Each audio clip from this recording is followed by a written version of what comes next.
Lots of people have asked why I chose the song I chose. It had been on my list for years.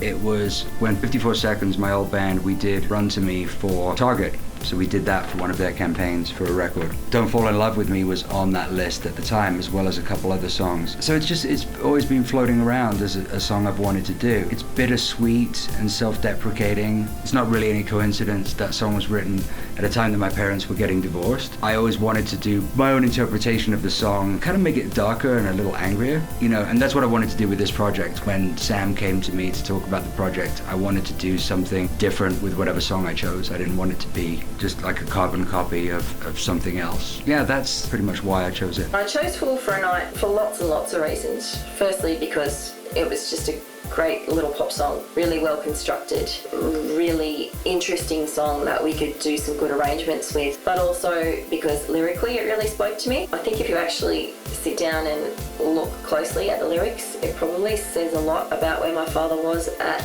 the particular stage of his life that he wrote and recorded it. It's actually really quite sad and quite dark in places. And also because I wanted to choose a song for this project that was written by my father alone. Certainly no disrespect for the songs that he wrote with his brothers, which were brilliant, but because I wanted to connect solely with him. And in the studio, I really felt that connection of really understanding where he was at when he wrote Fool for a Night. I chose On Time because it's a song, well, it's kind of easy for me. I already know it.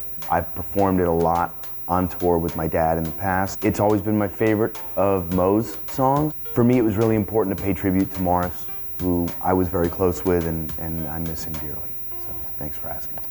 Well, I chose it because not only does my voice lend itself already to that song, but it does hold a place in my heart, and I think it's one of the best songs that all three of them wrote together, so that's why. Sifting through songs, we're just kind of trying to figure out the best songs to put into the album, ideas for the album. It was really just research to see where we wanted to go with it, what songs I wanted to do, what songs we could pitch or see if anybody was interested in doing. In the process of that, I stumbled on Please Don't Turn Out the Lights, which I wasn't very familiar with the song, but once I heard it, I literally played it over and over and over again. And I just fell instantly in love with it.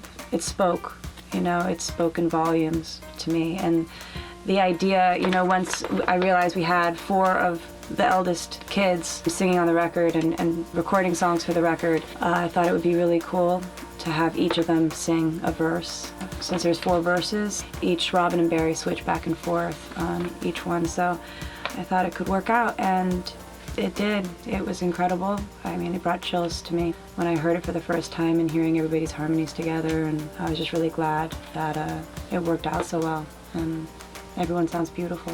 I've always had a connection to the song. Every time I ever heard it performed as a child, I always had a connection to it. It's a fun song, and I just kind of naturally fell into place for me. Was it hard picking that song?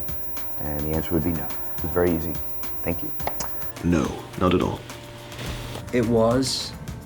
I knew I was going to use an orchestra. I knew sort of in advance that I was going to be working with Ludwig Griswold, longtime production partner and film composer. I knew we'd be working together again on this, so I knew there'd be orchestra. 2 of the songs that I really wanted to do were Heart Like Mine, beautiful song, and Tears from the One record, very sentimental song for me for a lot of reasons. But both of those songs I wouldn't have done too terribly differently, and also they require a very delicate touch. I wanted to do Tears. Tears has a slightly sort of jazz element to it, and I would have wanted to milk that further. I would have wanted to sort of kind of strip it down and take it to its roots, so I would have wanted to have worked with some really talented horn players, and we'd have had to do a string arrangement. And Heart Like Mine is very orchestral. Even though it's a lot of synthesizers, it's got an orchestral feel. So we had a deadline. It would have been a lot of work. Don't Fall in Love with Me was perfect because I was able to record it as if it was kind of a live recording, raw and gritty, but still have the orchestra behind it. Plus I wanted to do something different. Tears and Heart Like Mine would have both stayed within that sort of tempo and within that feel. Don't Fall in Love with Me was simpler, and we were able to make it raw and gritty. So that's really, but it was hard. It was a hard decision. Not at all. I mean, the only difficult part was trying to choose the one that you wanted to do, because there's so many. So I guess, yeah, it was hard picking this up. No, I had no trouble in picking the song. I looked forward to doing it for a long time. I was happy to show it to other people, finally.